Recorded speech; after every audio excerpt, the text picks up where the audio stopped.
오늘 저는 느헤미야서 2장 8절 9절 말씀을 가지고 하나님의 선하신 손이라는 제목으로 말씀 증거하겠습니다. 다 같이 제목 읽겠습니다. 시작. 하나님의 선하신 손.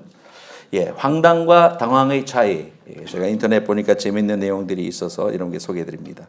사과를 먹다가 벌레가 보이면은 당황한 거고, 벌레가 반쪽만 있으면은 황당한 거다. 그럽니다. 에쿠스를 타고, 한국이에요. 에쿠스를 타고 고속도로를 신나게 달리는데 옆에 소나타가 쉥 하고 추월해 가면 당황하는 거고, 티코가 가볍게 나를 추월하면은 황당한 거랍니다. 음식점에서 돌솥 비빔밥을 먹다가 돌이 나오면 당황이고, 칼국수를 먹는데 칼이 나오면 황당한 거예요. 배가 아파 화장실에 갔는데 가스만 나오면 당황하는 거고, 화장실을 나왔는데 또 신호가 와서 또 가스만 나올 줄 알고 힘을 줬는데 그만 다른 것이 나왔을 때 황당한 것입니다. 우리 인생 살다가 보면 당황하고 또 많이 이렇게 황당한 경우를 많이 겪습니다. 여러분 이때가 살아오면서 이런 순간들이 많이 있겠죠. 참 이 대지 위에 나 혼자만 남은 것 같은 그 당황스러움, 그런 것들도 경험하셨을 거고, 또 그럴 때 도움을 받고 도움을 주고 그렇게 살아왔습니다. 특히 이민자로 살아가는 저와 여러분들은 이렇게 살아가기 전까지 여러분들 반드시 한 사람 이상에게 도움을 주고 받았을 것입니다. 그렇죠? 미국 오면은 누가 픽업해 줘야 되고, 또 그 소셜 시큐리티도 가야 되고, 드라이브 라이센스도 따야 되고, 남이 도와주지 않으면 안 되는 겁니다. 차도 사야 되고, 또 뭐 잡도 구해야 되고. 그래서 공항에 나를 픽업한 사람 따라서 내가 그 사람의 잡이 되기가 쉽다. 일리가 있는 말들을 여러분 많이 들을 겁니다. 또 우리가 미국 살아가다 보면 미국 분들은 상당히 사람들을 도와주는 일에 아주 체질이 되어 있는 걸 알 수가 있어요. 어디 여행을 갔다가 정말 적막강산에서 혼자, 또는 가족이 가다가 차가 고장이 나서 뚜껑을 열고 본네트를 열고 있을 때 정말 당황하고 어떻게 하면 좋을까 이러면서 발만 동동 구르고 있을 때 지나가던 선한 사마리아 사람이 와가지고 도와주겠다고 하고, 또 전화를 해주고, 또 같이 있어주고, 또 어떤 경우에는 나하고 같이 이제 도움을 청하러 가자 해가지고 그 사람 차를 타고 저 몇 마일 사람 사는 데까지 가서 또 거기에서 사람 불러가지고 또 레카차 가지고 와서 토인 해주도록 도와주고, 그렇게 해서 너무너무 고마워서 어쩔 줄 모르고 주소라도 적으려고 그러면은 됐다고 그러면서 웃으면서 아무 일 없었다는 듯이 손을 들면서 떠나가는 정말 그런 고마운 분 여러분들 경험하신 적이 많을 겁니다.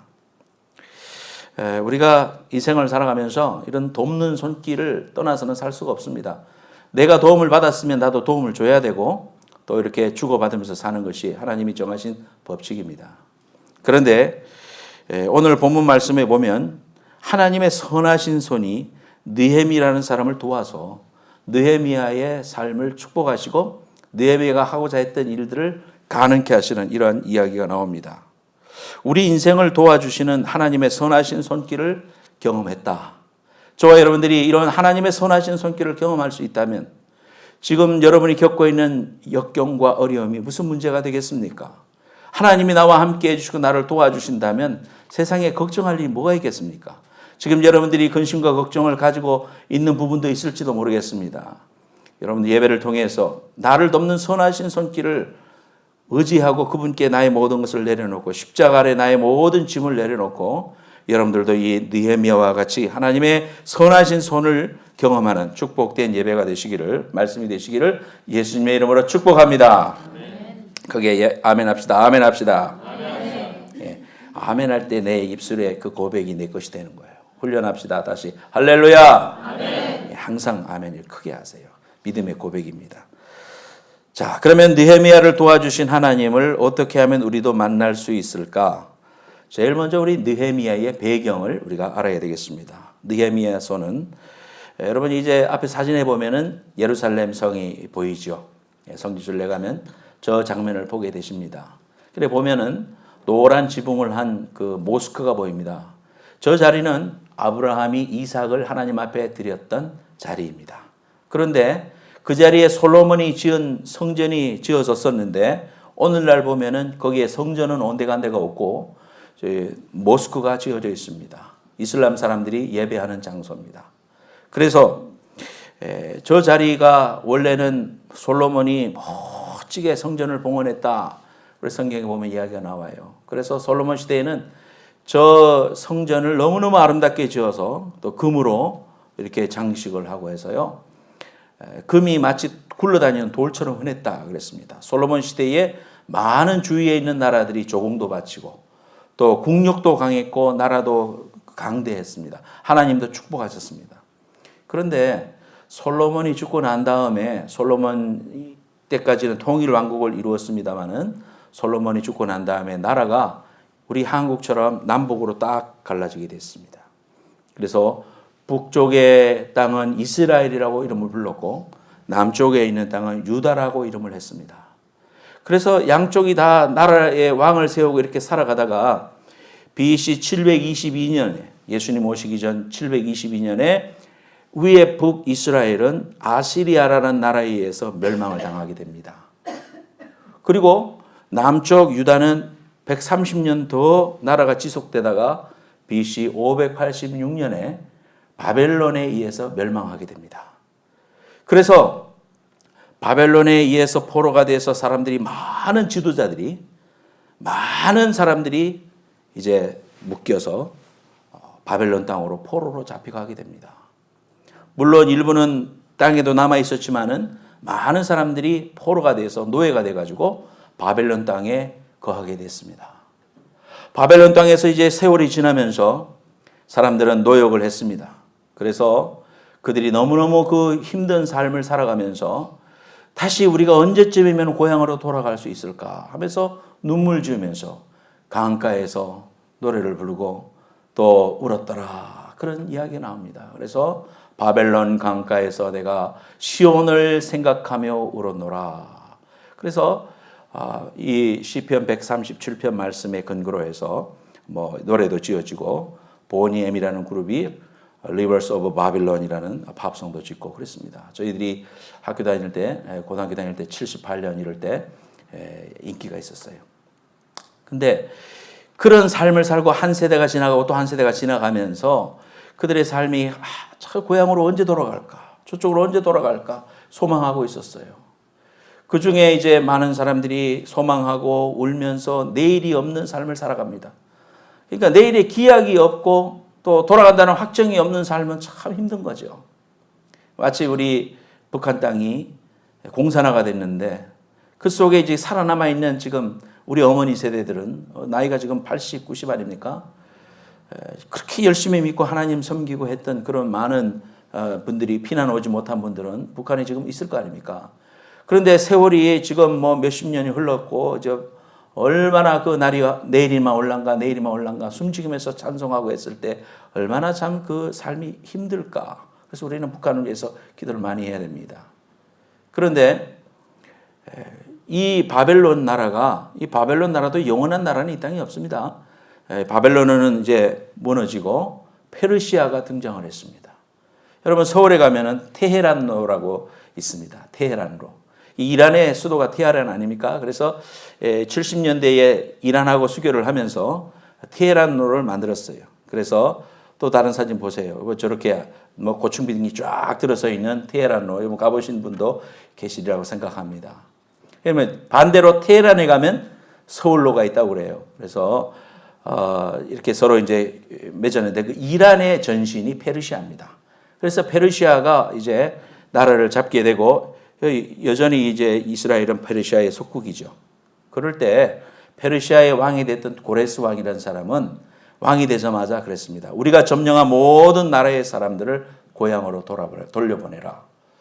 그 성경을 읽어보면 이것은 왕이 어떤 팔러시를 정하고 또 정책을 폈다고 본인이 발표했지만 사실은 하나님이 그의 마음을 움직였다. 그렇게 성경이 말하고 있어요.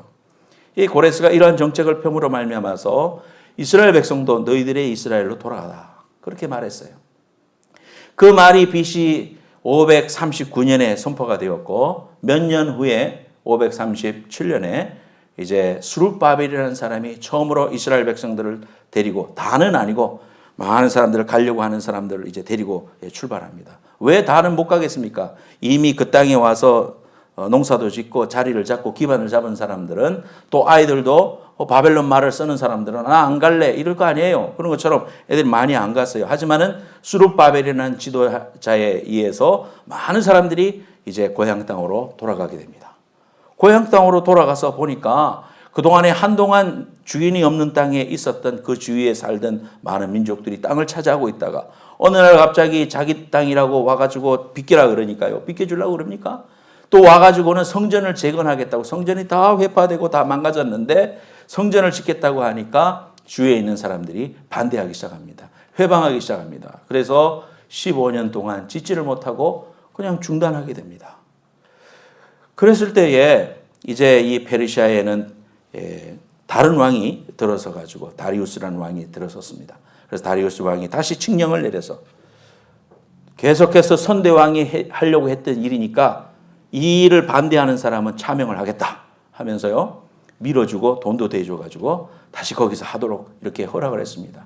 그때 학개와 스가랴 이 두 사람이 하나님 앞에 꿈과 비전을 가지고 가서 하나님이 우리를 보고 말했는데 지으라고 했다. 우리 계속해서 다시 짓자 해서 열심히 다시 지어가지고요. 515년에, BC 515년에 성전이 완공이 돼요. 드디어 완공이 됩니다. 얼마나 기뻤겠습니까? 이스라엘 사람들에게 성전이라는 것은 아브라함과 이삭과 야곱에게 주신 축복의 그런 자리일 뿐만 아니라, 그들이 이스라엘 백성들이 광야를 돌면서 그들의 삶의 중심이 성막 아니었습니까? 그 성막이 이제 정착하고 난 다음에 성전이 됐기 때문에 성전 중심으로 진도 짜고 행진할 때도 그렇게 살아왔고 하나님 말씀 중심으로 살아왔던 이스라엘 백성들에게 있어서는 성전이라는 것은 굉장히 중요한 것이었다. 그래서 그 성전을 회복한다는 것이야말로 목숨과도 바꿀 수 있는 일이었다. 우리 이렇게 보는 것입니다. 지금 살고 있는 이스라엘 백성들도요, 통곡의 벽에 가서 날마다 우는 이유가 그겁니다. 하나님, 우리가 하나님이 원래 주신 이 땅에 이 성전이 회복이 돼야 되는데 지금 이슬람 사람들이 저게 점령을 해가지고 비키지 않고 우리가 성전을 다시 회복할 수 없으니 어떻게 하면 좋습니까? 우리가 정말 그 안타까움을 알고요, 장례식 때 입었던 까만 옷들을 입고 모자를 쓰고 가서 막 흔들면서 소원을 거기에다 꼽으면서 종이를 수백 장 수십 장을 꼽으면서 그렇게 아뢰면서 기도하는 중요한 이유가 성전을 회복하게 해달라는 겁니다. 그래서 이제 성전이 완공이 됐습니다. 그리고 여러분들이 아는 에스더서의 내용도 나옵니다. 그래서 아직까지 가지 않은 사람들을 에스더 시대에 하만 장군이라는 사람이 남아있는 사람을 몰살시켜야 되겠다. 이스라엘 백성들 전부 다 멸살시켜야 되겠다고 계획을 짰는데 에스더가 죽으면 죽으리라 마음으로 아하수에로 왕 앞에 나가서 사실을 고하고 또 하나님의 도우심을 통해서 그 계획이 탄로가 나고, 그래서 이스라엘 백성들을 안전하게 보존하게 되는 하나님의 역사가 이제 성전이 완공되는 그 시점에 있었습니다. 그리고 나서 세월이 또 한 80년이 지났습니다. 480년, BC 480년이 됐는데 그때쯤 하나님께서 또 에스라라는 사람을 통해서 이스라엘로 돌아가라 했습니다. 이스라엘로 돌아가서 보니까 또 그동안에 성전이 건축되었지만은 여러 사람들의 또 반대로 인해서 성전이 회파가 되고 성벽이 무너진 곳이 있었고, 또 에스라는 하나님의 말씀을 선포하면서 우리가 영적으로 도덕적으로 하나님 앞에 바로 살아야 됩니다. 예배를 회복해야 됩니다 하면서 하나님의 말씀에 두루마기를 잇고 종교개혁을 일으킵니다. 그런 2차 그 회복이 있었고, 마지막으로 3차 회복을 할 때 하나님께서 보낸 사람이 누구냐 하면은 느헤미야입니다. 저와 여러분들이 오늘 읽고 있는 이 느헤미야서의 주인공이 되는 느헤미라는 사람은 왕의 수를 따르는 사람이었습니다. 왕의 수를 따르는 관원이었습니다. 쉽게 말해서 음식 상궁이 된 겁니다. 남자지만은 음식 상궁이 돼서 왕이 먼저 잔을 마시기 전에 먼저 마시면서 독을 타면 안 되니까 항상 음식을 먼저 맛보고 먼저 이렇게, 우리나라 왕들도 그렇게 했지 않습니까? 그렇게 해서 이제 그런 역할을 했고, 왕의 생명을 담보해서 하는 모든 일들을 생명으로 지키는 그런 사람이었고, 또 술 맡은 관원이 하는 일은 지키는 일이었다, 왕을. 그러니까 왕하고 얼마나 가깝게 지내겠습니까? 그런 관계가 되어 있습니다. 비록 포로로 잡혀왔는 민족이었지만은 그 중에서 성실하고, 우리가 추정해 보건대 성실하고 책임감이 있고 또 믿을만하고 그 왕의 눈에 띄어서 술 맡은 관원이 될 수 있었다는 것은, 술 따르는 관원이 될 수 있었다는 것은 큰 출세 중에 출세일 것입니다. 그래서 이런 아닥사스왕 즉위 20년 되던 해에 느헤미야의 동생 하나냐가 자기 친구들하고 같이 와가지고 이야기를 하는 겁니다. 형님, 내가 이제 와보니까요, 저 이스라엘 땅이 성전은 완공됐다고 하나 가는 곳곳마다 다 무너져 있고, 또 그 성전을 둘러싸고 있는 성 전체를, 예루살렘 성을 감싸고 있는 성벽이, 지키고 있는 성벽이 얼마나 중요합니까? 성벽이 건설이 돼야 남들이 침범하지 못하잖아요. 그 성벽들이 다 무너졌으면 어떡하면 좋아요, 형님? 하면서 그런 이야기를 했습니다. 그런 이야기를 듣자마자 느헤미야서 1장에 보면 그가 금식하면서 기도하기 시작합니다. 하나님, 어떻게 하면 좋습니까? 나는 비록 그 땅이 어떤 땅인지도 모르고 여기서 태어났으니까 이야기 들어서 알고 성경을 통해서 알지만 하나님의 성전이 이렇게 회파가 되고 성벽이 다 무너졌다고 하니 어떻게 하면 좋습니까? 하면서 금식하면서 기도하기를 넉 달 동안이나 했다. 성경 1장과 2장을 비교해 보면 넉 달 동안이나 이렇게 기도하기 시작합니다. 그리고 날마다 그 마음을 갖고 소원을 아뢰는데 어느 날 왕 앞에 가서 앉아서 이제 술을 따르고 있는데, 또 자기의 일을 하고 있는데 왕이 탁 쳐다보는 것입니다. 어이 보게, 어이 자네, 예, 어째 얼굴이 어둡네. 어째 얼굴이 그렇게 어두운가? 왕 앞에 그런 어두운 얼굴을 하면은 죽임을 당할 수도 있습니다. 기도해 오던 바도 있고 자기의 민족을 생각하고 성전이 무너지고 성벽이 회파된 것을 생각하면서 기도해 왔던 그의 심령 속에 그런 이야기를 했을 때 아닙니다. 저 아무 일도 없습니다. 이렇게도 말할 수 있는데, 기도해 왔던 느헤미야는 왕한테 이야기합니다. 왕이시여, 저를 불쌍히 여기신다면, 제가 충성되이 여기셨음을 왕이 믿는다면 제 말을 좀 들어주십시오. 뭐냐? 제가 우리의 고향, 우리의 조국 이스라엘 땅에 성벽이 다 회파가 되고 문들이 다 부서지고 불에 탔다는 이야기를 들어서 제가 그랬습니다. 죄송합니다. 하실 수만 있으면 저로 하여금 그곳에 가서 그 성벽을 다시 건축하고 올 수 있도록 허락해 주십시오. 그런 이야기를 하게 되는 겁니다. 목숨을 걸고 말한 거나 마찬가지죠. 그럴 때 왕이 이야기합니다. 8절 말씀 같이 한번 읽겠습니다. 8절 말씀 앞에 있습니다. 다 같이 시작. 또 왕의 삼림감독 아삽에게 조서를 내리사 저로 전에 속한 영문의 문과 성곽과 나의 거할 집을 위하여 들보 제목을 주게 하옵소서 하며 내 하나님의 선한 손이 나를 도우심으로 왕이 허락하고. 왕이 허락을 했다. 여러분, 하나님의 선한 손이 함께 하심으로 왕이 허락을 했다.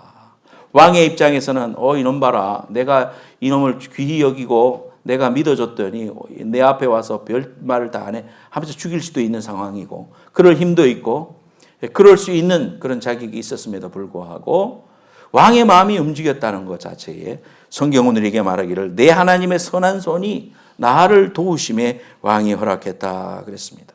우리 인생 살아가면서 여러분, 오늘 우리가 포커스해야 될 부분이 이 부분입니다. 하나님이, 선하신 하나님의 손이 나를 도우사 하나님의 그 귀한 뜻을 이루시고 우리의 손을 만족시키시고 하나님의 뜻을 이루어 가신다는 사실을 성경은 우리에게 말하는 것입니다. 그러면은 어떻게 해서 하나님의 선한 손이 이 느헤미야를 도왔는가? 두 번째로 우리 같이 한번 제목 읽겠습니다. 앞에 보시고 시작. 하나님의 선한 손은 기도하는 사람을 통해 일하신다. 여러분, 느헤미야서를 펴시기 바랍니다. 느헤미야서를 펴시고 1장 말씀 페이지로 726페이지, 7페이지가 되겠습니다. 느헤미야서 1장 말씀에 구약성경 727 그 정도 되겠습니다. 하가랴의 아들 느헤미야의 말이라. 1장 1절. 아닥사스다 왕 제20년 기슬루월에 내가 수산궁에 있는데 이게 느헤미야가 지금 수산궁, 페르시아의 왕궁 이름이 수산궁이었습니다. 근데 시간이 언제냐? 기슬로월이다 그랬습니다. 기슬로월. 기슬로월이라면 유대인의 원력은 우리하고 다릅니다. 그래서 11월, 12월을 갖다가 기슬로월이라고 합니다. 근데 여러분 2장으로 가보세요. 2장에 이제 아닥사스다 왕 20년 니산월에 왕 앞에 포도주가 있기로 내가 그 포도주를 왕께 드렸는데 그 이전에 내가 왕 앞에 수심이 없었는데 왕이 나를 레코나이즈 했다. 이런 장면이 나오죠. 니산월은 3월, 4월을 가리킵니다. 그러니까 11월에서 3월이라고 보면은 4개월 동안 그가 금식하면서 기도했다는 것을 알 수가 있습니다. 1장 4절 말씀에 보면요. 내가 이 말을 듣고 앉아서 울고 수일 동안 슬퍼하며 하늘의 하나님 앞에 금식하며 기도하여 하나님이여 긍휼을 베풀어 주시는 주여 간구합니다. 하나님 앞에 이렇게 기도하는 이 이야기가 나옵니다. 즉 말해서 느헤미야는 1장 전체가 기도하는 내용입니다. 또 이 느헤미야서 전체를 보면은요. 거의 7, 80%가 기도문입니다. 하나님을 향하여 기도하는 사람이 느헤미야였다. 그래서 우리가 신앙생활을 하면서 교회에서도 느헤미야 기도회, 그런 기도회를 할 때 그렇게 말을 붙이기도 하고, 느헤미야가 이제 전국에 가서 그 성벽을 건축하는데 52일 만에 완공했어요. 그러므로 52일 느헤미야 기도회, 이런 기도회도 많이 합니다. 그만큼 느헤미야는 기도의 사람이었다. 그래서 2장에 가도 좋다 하락이 떨어진 것이 니산월인데 3월과 4월이었다. 하나님과 동행하는 사람, 하나님과 시간을 많이 보낸 사람, 그 사람이 느헤미야였다. 그러므로 하나님이 느헤미야와 더불어서 선한 손을 통하여 도왔다는 사실을 우리가 성경을 통해서 보게 됩니다. 부부도 시간을 많이 보내면 결혼 25년, 30년, 40년 이렇게 되면요. 얼굴도 닮습니다. 식성도 닮을 뿐만 아니라 얼굴도 닮아지는 걸 볼 수가 있어요. 또 신기한 거는 이렇게 산책을 하다 보면 개를 끌고 나오시는 분들도 있는데 개도 주인을 많이 닮았더라. 좀 희한하게 닮았어요. 여러분 자세히 보세요. 자기가 좋아하는 그런 쪽으로 이렇게 마음이 움직여지고 또 이렇게 취미도 같고 생활도 같은 환경에서 하다 보니까 부부도 서로 닮아요. 즉 시간을 같이 많이 보내면 말투도 닮게 돼 있고 좋아하는 것도 닮게 돼 있고 서로의 마음도 알아서, 물론 평생 가도 부부가 서로 다르다 이런 말도 있습니다만은 그러나 많은 부부는 닮습니다. 그죠? 시간을 많이 보내고 동행하는 삶을 살 때 우리가 서로를 닮아지게 됩니다. 하나님과 더불어서 시간을 많이 보낸 동행하는 사람들 하나님 닮게 돼 있어요. 저와 여러분들이 지금 누구를 닮습니까? 저를 보세요 지금. 성경 보지 말고. 누구를 닮습니까? 여러분은 지금 세상 사람을 닮아갑니까? 아니면 TV 탤런트를 닮아갑니까? 어떻습니까? 제가 머리 깎으러 가면은요, 머리 깎는 분이 그래요. 그래서 하도 황당한 거는, 그분도 그런 이야기를 하대요. 물론 영어지만 황당한 거는 한국 연예인 사진 갖고 와서 이대로 해주시오라고 하는 게 황당한 거래요. 얼굴 생긴 것도 다르고 이 머리 이 각도 다 다른데 이 머리 하면 안 되는데 해달라고 다짜고짜 밀어대는데 정말 당황스럽다고 그런 이야기를 하더라고요. 우리가 정말 하나님의 마음을 담고 하나님과 더불어서 동행하는 사람들은, 하나님을 닮은 사람들은 하나님과 더불어 말도 닮아지는 거고 또 하나님의 습성을 닮아지는 거고 하나님이 기뻐하시는 일을 우리가 알게 되는 거예요. 그래서 신앙생활이 즐거운 거죠.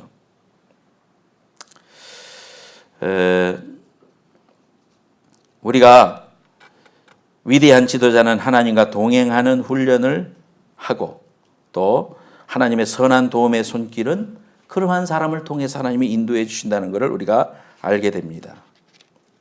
여러분, 아무리 느헤미야가 자기가 왕 앞에 가서 그런 찬스가 있고 왕에게 직접 말할 수 있는 그런 찬스가 있다 손 치더라도 네 얼굴이 수심이 있구나 이렇게 느껴지는 것은요, 하나님의 은혜가 아니고서는 안 되는 겁니다, 여러분. 그저 일개 한낱 술 따르는 관은 왕이 볼 때는 중요한 사람이 아니죠. 물론 가까이는 지내지만 중요한 사람은 아니잖아요. 그런데도 불구하고 네 낯이 안 좋다라고 느껴진 것은 하나님의 은혜로 하나님의 선한 손이 함께 했기 때문이라고 우리가 그렇게 이해할 수밖에 없는 겁니다. 또 뿐만 아니라 왕은 이야기합니다. 왕은 이제 내가 너에게 조서를 내려주겠다. 네가 원하는 대로 이제 조서를 내려줘서 네가 이제 티그리스 강을 지나가고 유프라테를 지나갈 때에 대해 내 허가가 아니면 지나갈 수 없는데 내가 조서를 통행증을 발급해 주겠다. 뿐만 아니라 군사도 붙여주겠다. 그리고 네가 갈 수 있도록 모든 뒷바라지 해주겠다고 이런 원하지도 않았던 일까지도 허락해 주는 이러한 하나님의 도우심의 손길이 있는 것을 보게 됩니다. 나는 그만큼의 도움을 원하지 않았는데 어느 날 하나님께서 보내신 귀한 사람, 천사 같은 사람을 통해서 선한 사마리아 사람 같은 사람을 통해서 여러분의 인생을 도와주시고 여러분을 일으켜주시고 또 용기를 갖도록 해주시는 그러한 경험들이 얼마나 많이 있습니까? 하나님의 선한 손이 아니고서는 우리가 할 수 없다.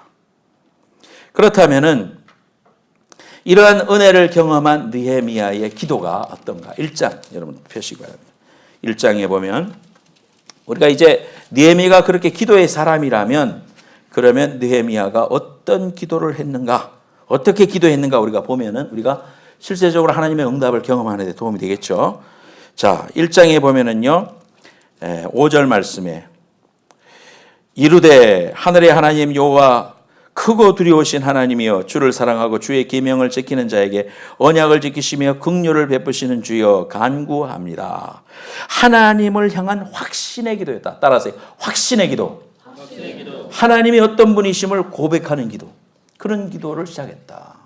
무조건 하나님 이런 게 아니라 전능하신 하나님, 모든 일을 공평하게 행하시는 하나님, 자비로우신 그 하나님, 말씀에 변개가 없으신 하나님, 우리가 알고 있는 그 하나님을 분명하게 바라보고 기도하는 이러한 확신을 가지고 기도하는 모습이었다.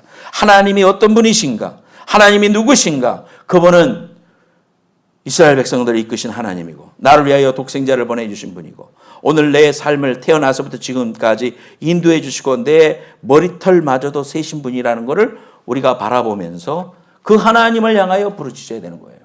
허공을 향하여 부르짖는 것이 아니고 그저 향방 없는 기도가 아니고 공중을 향하여 외치는 기도가 아니고 나와 구체적으로 관계해 주시고 만나 주신 그 하나님을 향하여 확실히 바라보고 기도하는 거예요. 그래서 전능하신 하나님 아버지, 하나님을 향하여 부르짖는 첫 번째 하나님을 향하여 부르는 기도가 우리에게 꼭 필요하다는 것을 느헤미야의 기도를 통해서 압니다. 두 번째로 6절 7절 말씀입니다. 6절 7절 이제 종이 주의 종들인 이스라엘 자손을 위하여 주야로 기도하오며 우리 이스라엘의 자손이 주께 범죄한 죄들을 자복하오니 주는 귀를 기울이시며 눈을 여시사 종의 기도를 들으시옵소서. 나와 내 아버지의 집이 범죄하여 주를 향하여 크게 악을 행하여 주께서 주의 종 모세에게 명령하신 계명과 율례와 규례를 지키지 아니하였나이까 그랬습니다. 회개하는 기도였다. 하나님을 향하여 내가 무엇을 했고 누군가를 고백하는 그런 기도, 회개하는 기도, 하나님 앞에 자백하는 그러한 기도가 있었다는 겁니다. 하나님의 귀한 역사는, 하나님의 축복은, 하나님의 은혜가 임하는 저녁에는 하나님은 항상 이스라엘 백성들을 정결케 하시는 예식을 행했습니다. 할례를 받기도 했고 옷을 빨기도 했고 너희들은 진안에서 정결하라. 하나님께서 항상 회개케 하시고 하나님의 십자가의 보혈을 의미하는 그 어린 양의 보혈의 피로 정결함을 받는 의식을 행했어요. 옷을 빨아라. 정결해라. 몸을 씻어라. 이러한 일들을 행했다. 즉 말해서 하나님이 역사하시기 전에 우리에게 요구하는 건 뭡니까? 회개입니다. 회개. 교회를 10년, 20년 다녀도 기도 응답을 체험하지 못한다면 나는 하나님 앞에 이 부분을 점검해 봐야 돼요. 내가 하나님 앞에 회개하고 믿음으로 살려고 발버둥치는 겸손한 인생인가? 아니면 내가 원하는 것만 하나님께 아뢰고 하나님이 뭐라 말씀하시는지 상관없이 회개할 마음이 없느냐? 이걸 보면 됩니다. 세상에 교만한 사람은 회개하지 않습니다. 그러나 예수 그리스도의 귀한 광채를 바라보고 하나님의 그 광대하심을 바라본 사람은 회개할 수밖에 없어요. 왜 회개할 게 없습니까?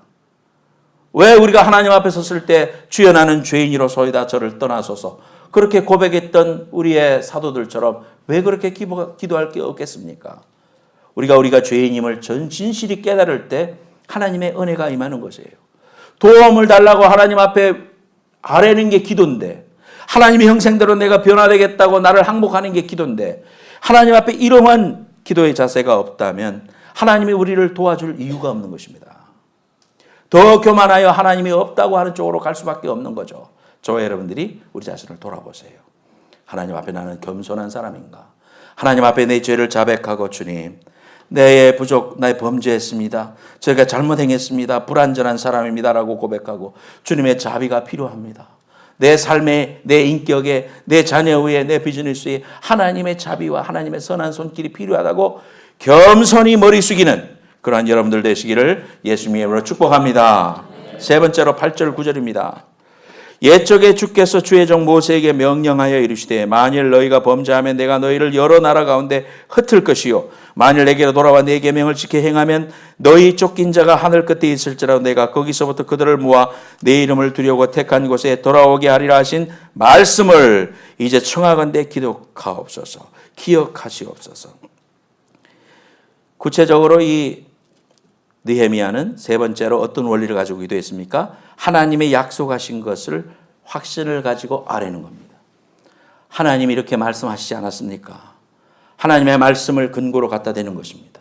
하나님은 하신 말씀을 변개치 않으시고 시건치 않으시는 하나님이신 줄 내가 믿습니다.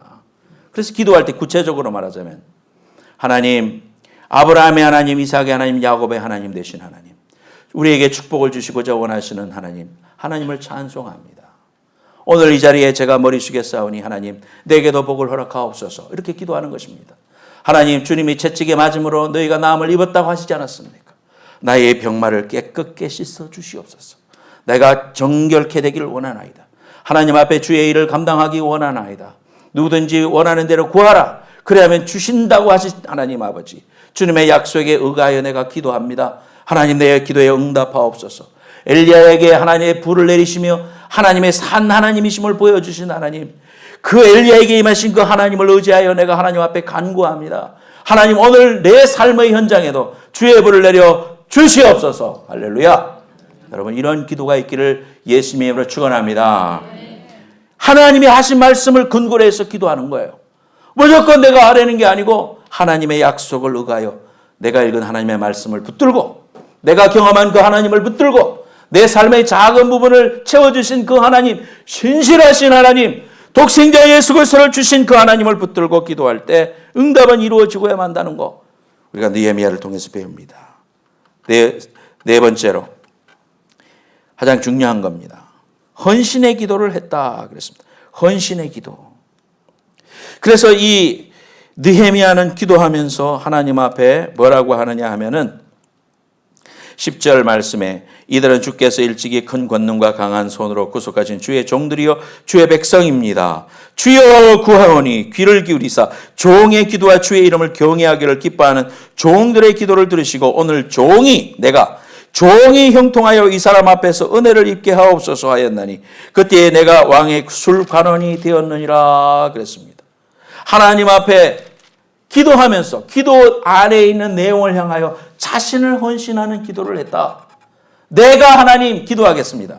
내가 그 일을 감당하겠습니다. 이렇게 하나님 앞에 기도하는 이러한 모습을 보게 되는 것입니다. 하나님, 나를 사용해 주시옵소서. 내 자신을 헌신하기를 원하나이다. 하나님 앞에 그렇게 기도하고 있는 모습을 보게 됩니다. 나중에 이스라엘로 돌아와서 유대인의 총독이 되어서 현재 이스라엘 백성들에게 성벽을 재건하자고 설득할 때에도 이 느헤미야는 오늘 이 말씀의 제목처럼 하나님의 선한 손이 나를 돕고 오늘 우리를 돕고 이곳까지 인도하셨다. 여러분들이요, 나와 함께 성벽을 재건합시다. 그렇게 이야기할 때 사람들의 마음이 녹아지고 한 마음이 돼서 함께 하게 되는 귀한 은혜를 경험하게 됩니다. 에스라서 7장 말씀에도 보면 하나님의 손이 에스라를 도왔다. 그렇게 이야기하고 있어요. 똑같은 말씀이 반복해서 나오고 있어요. 우리가 모든 일을 최선을 다하고 노력하는 것도 우리의 파트지만은 그러나 하나님 한 번만 탁 건드려 주시면 분명히 일어날 수 있는 일들이 얼마나 많습니까? 여러분, 그 체력장 해봤죠? 윗몸 일으키기 하는데 25개 해야 되는데 24개 하고 이제 한 개만 더 하면 내가 만점 합격하는데 한 개가 안 올라가가지고 딱 그냥 걸려갖고 일어나려고 지금 60도까지 일어났는데 막 바덩바덩 하고 있을 때 얼마나 답답합니까, 여러분? 그거만 올라가면 20점인데 안 하면 19점이야. 네. 그럴 때 뭐 지나가는 사람이라도 아니면 누구라도 눈에 안 보이는 사람이라도 뒷꼭대기 한번 탁 쳐주면 어떻게 되겠어요? 쑥 올라갈 거 아닙니까? 우리 인생 속에 우리가 최선을 다하고 우리가 해야 할 파트도 있지만 그러나 우리의 노력과 우리의 열심만 가지고 안 됩니다. 하나님이 도와주셔야 돼요. 하나님의 선한 손이 한 번만 밀어주시면 잘 될 일이 얼마나 많이 있습니까, 여러분? 그런 하나님의 은총을 입으시기를 예수님의 이름으로 축원합니다. 그러려면 기도하는 사람이 돼야 되겠죠. 기도하는 사람이 돼야 됩니다. 그리고 나를 헌신하세요. 마지막 원리에 뭐예요? 나를 헌신하세요. 여러분, 하나님의 말씀은 살았고 운동력이 있어요. 아까도 말씀을 드렸지만은 하나님의 말씀에 의거해서 기도하는 훈련을 자꾸 하세요. 부르짖으라 응답하리라. 네가 알지 못하는 크고 놀라운 일을 보여주신다고 하신 하나님. 하나님 앞에 간구합니다. 내가 상상할 수도 없었고 꿈꾸지도 못했던 놀라운 일을 허락하실 줄로 믿습니다. 할 때 하나님께서 그래 내가 말했다. 할 수 없다. 도와줘야 되겠다. 인간적으로 생각하면 그렇게도 안 되겠습니까, 여러분? 그래서 이 말씀 자체에 능력이 있어요, 여러분. 그래서 말씀을 자꾸 읽고 말씀을 묵상하고 말씀을 입으로 시인하고 자꾸 제가 여러분들한테 아멘을 하라는 이유도 거기 있는 거예요. 자꾸 하세요, 아멘으로. 말씀을 따라하세요. 스펄전 목사님이라고 영국에 나온 세계적인 부흥사가 1800년도에 활동했던 분이 계십니다. 저분입니다. 근데 영국에서 그 어떤 그 패리스에 가서 왕궁에 가서 이제 복음을 전할 때에 이제 사운드 체크하러 간 거예요. 너무 넓으니까 광장이 너무 넓으니까 그 안에서 미리 그 전날 가가지고 소리를 한번 외쳐보는 겁니다. 뭐 우리 같으면 뭐라고 했어요? 할렐루야, 할렐루야 아니면 마이크 테스팅, 하나 둘 셋 뭐 이렇게 하겠죠. 소리도 질러보고. 근데 이날 가셔가지고 이 목사님이 스펄전 목사님이 거기에 뭐 일하는 사람도 와 있고 또 사운드 체크하니까 여러 가지 이제 단상도 만드는 사람도 와 있고 한데 이분이 자기 설교 중에 요한복음 1장 29절 말씀을 외쳤어요. 요한복음 1장 29절 말씀 그 밑에 써 있죠. 한번 읽어봅시다. 시작. 보라, 세상 죄를 지고 가는 하나님의 어린 양이로다. Behold, the Lamb of God. 이렇게 이제 이야기했어요. 그래서 이제 사운드 체크하려고 이분은 그냥 하나님의 말씀 설교 구절 중에 하나니까 보라, 세상 죄를 지고 하나님의 어린 양이로다 하니까요. 저 구퉁이에서 일하던 워커 한 사람이 연장을 땅에 떨어뜨리고 무릎을 꿇고 울기 시작하는 겁니다. 회개하기 시작하는 겁니다. 하나님의 은혜가 그분에게 그 순간에 임했어요. 그래서 이분은 그 순간 하나님의 은혜를 경험하고 회개하고 집으로 돌아가서 집 전체가 부흥을 일으키는 귀한 은혜가 있었다. 그런 예화가 있습니다, 여러분. 하나님의 말씀은 살았고 운동력이 있어요. 어떤 말씀이든지 여러분이 하나님 말씀을 새벽마다 읽고 그 말씀을 내 입으로 주장하고 그 소리를 내가 듣고 또 그 말씀대로 내가 따라하고 그렇게 할 때 하나님의 전능하신 역사는 여러분이 알지 못하는 순간에 임할 수 있음을 믿으시기를 예수님의 이름으로 축원합니다. 병마가 있습니까? 말씀 읽으세요.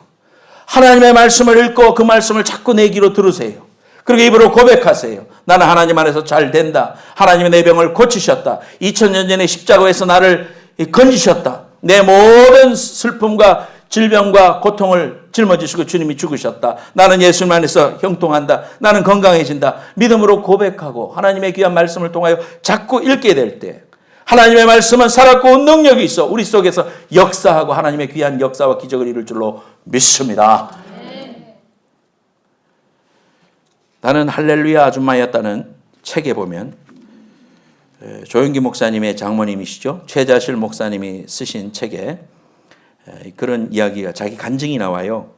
12살 때에 그 성결교회 유명한 그 목사님이 계십니다. 이성봉 목사님이라고. 저희 어머님도 부흥에 참석했다고 그러는데 그 이성봉 목사님의 부흥회 때 예수 믿고 은혜를 받았어요. 12살 때.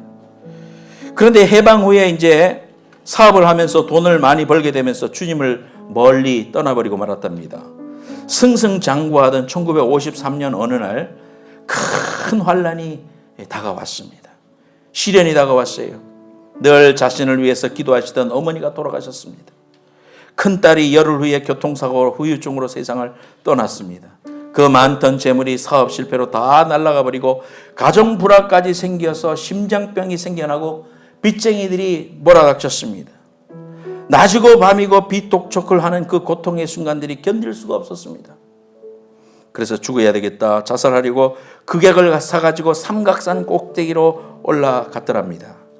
그래서 삼각산 꼭대기에서 그 약을 입에 털어 넣으려고 하는 순간에 돌개바람이 불어서 확 불어가지고 약이 휙 날아가 버렸어요. 그리고는 같이 올라갔다는 친구를 만나가지고 그 친구가 같이 32년 만에 그 시간에 이성복 목사님이 다시 삼각산에 부흥회를 온 것이요. 그래서 그분이 이성복 목사님의 부흥회에 참석을 했어요. 그래서 찬양을 회복하고 성령의 은혜를 체험하게 됩니다. 하나님의 큰 은혜를 경험하게 됩니다. 나는 부끄러운 줄도 모르고 통곡하기 시작했다. 어린아이가 엄마를 떠났다가 다시 만나서 어머니의 품속에 안겨오는 울음, 바로 그런 울음을 울고 있었다. 나는 높은 바위 위에 올라가서 시간 가는 줄도 모르고 감사의 기도를 드렸다. 어디서 기운이 나오는지 내 기도 소리는 천지를 진동하는 것 같았다. 이렇게 하룻밤과 하루낮을 기도와 찬송으로 보내고 나는 아쉽게도 부흥회는 끝나고 말았다. 목숨을 끊기 위해 삼각산 꼴짜기로 찾아들었던 최자씨를 거듭난 새 사람으로 변화시켜 주셨다. 머리 숙이겠습니다. 여러분, 아무리 어렵고 힘든 순간이라도 좌절하지 마시고 선한 하나님의 도우심을 간구하셔야 됩니다. 신명기 1장 31절에 광야에서도 너희가 당하였거니와 사람이 자기의 아들을 안는 것 같이 너희의 하나님 여호와께서 너희의 걸어온 길에서 너희를 안으사 이곳까지 이르게 하셨느니라 그랬습니다. 우리가 힘들면 하나님 우리를 안고 가신다고 말씀하시는 겁니다. 시편 23편 4절 말씀에도 내가 사망의 음침한 골짜기로 다닐지라도 해를 두려워하지 않는 것은 주께서 나와 함께 하심이라. 주의 지팡이와 막대기가 나를 안위하신다고 했습니다. 선하신 주님의 도움이 하나님의 지팡이가 나를 지키시겠다고 했습니다. 우리 사랑하는 심령들, 우리 사랑하는 교인들은 하나님 앞에 하나님 내게 오늘 이 느헤미야의 믿음을 주옵소서, 느헤미야의 기도를 주옵소서. 나를 바라보고 환경을 바라보고 세상을 바라보고 실망하고 좌절한 그런 신앙에서 벗어나서 하나님을 바라보고 하나님의 전능하신 손을 의지하고 하나님께서 오늘도 이 귀한 기도를 통하여 일하실 것을 내가 믿고 믿음으로 고백할 때 그 귀한 믿음을 통하여 하나님의 말씀을 통하여 일하실 주님을 바라보겠습니다. 이렇게 결단하시고 하나님 앞에 기도하시기 바라요. 하나님, 내가 지금까지 신앙생활 10년 20년 하면서 하나님 앞에 구체적으로 기도 응답받은 거 간증할 줄도 모르는 그런 사람이라면 내가 정말 하나님 앞에 회개하고 믿음으로 살겠다는 그런 결단이 없었던 것은 아닌가? 한번 돌아보십시오. 불순종한 부분이 있다면 회개하세요. 하나님 앞에. 하나님은 회개하는 백성은 불쌍히 여겨주신다고 했습니다. 마음이 좌고한 백성은 돌아보지 않으십니다. 그러나 나를 내어놓고 하나님 앞에 나를 불쌍히 여겨달라고 하는 자에게 하나님은 선한 손을 예비해 놓았습니다. 그 하나님의 선한 손은 우리가 생각할 수도 없고 꿈꿀 수도 없는 귀한 일입니다. 우리의 생각과 사상을, 우리의 모든 예상을 초월하시는 그 하나님이세요. 그 하나님 의지하시고 오늘 이 시간 기도할 때 하나님의 큰 선한 손이 여러분을 붙드는 귀한 은혜와 환상을 바라보는 여러분들 되시기를 같이 기도하겠습니다. 다 같이 기도하겠습니다. 하나님 아버지, 다 같이 자리에서 일어나겠습니다. 나의 힘이 되신 여호와여, 내가 주를 사랑합니다. 하나님 앞에 찬송하겠습니다.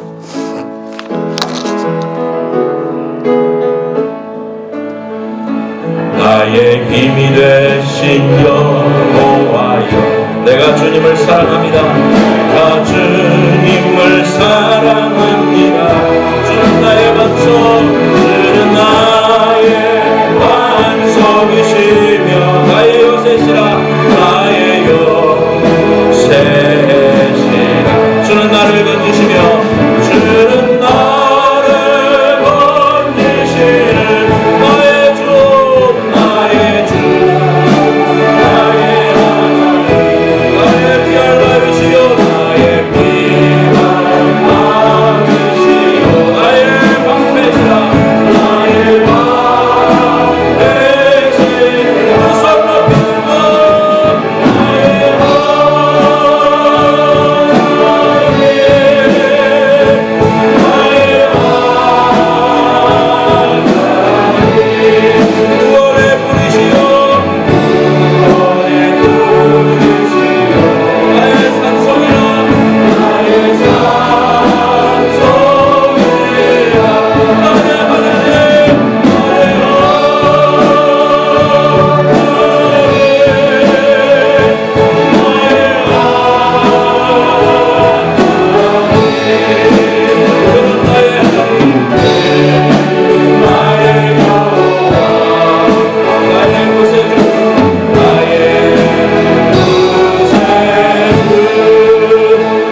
숙이기 바랍니다. 아픈 데 손 얹고요, 가슴에 손 얹기 바랍니다. 하나님은 살아계십니다. 그 전능하신 하나님, 오늘도 선한 손으로 여러분을 붙드시길 원합니다. 여러분의 마음을 열고 그 주님의 선하신 손을 받아들이면 하나님은 여러분과 연결됩니다. 하나님의 전능하신 역사가 임합니다. 여러분의 믿음 가지고 하나님을 바라보세요. 하나님, 내게 이 귀한 선하신 손을 통하여 임하시고 역사하시고 붙잡아 주옵소서. 내가 주님의 귀한 명령과 순종을 따라가겠습니다. 하나님의 귀하신 능력과 은혜 앞에 순종하겠습니다. 하나님 앞에 자백합니다. 우리를 긍휼히 여겨주시고 주의 오른손으로 붙들어 주시옵소서. 하나님, 느헤미야가 하나님 앞에 기도의 사람이었습니다. 이제 오늘부터 결단하고 하나님 앞에 기도하는 사람이 되게 하시고 하나님의 그 귀한 말씀대로 순종하여 하나님의 귀한 복이 60배, 100배, 10,000배, 10,000,000배로 임하는 주의 기적의 주인공들이 다 될 수 있도록 역사하여 주옵소서. 우리의 마음을 하나님을 향하여 더 열게 하시고 철저하게 회개하게 하시고 주님의 말씀 앞에 절대 복종하여 주께서 나를 통하여 이루실 그 일을 내가 바라보고 찬송하고 하나님의 그 영광을 높이는 주의 도구들로 사용되게 하여 주옵소서. 가슴에 손 얹습니다. 하나님, 이 시간 은총을 베풀어 주시고 주의 선하신 손으로 만져주시어서 내 심령 속에 하나님의 은혜가 폭포수와 같이 쏟아지게 하여 주옵소서.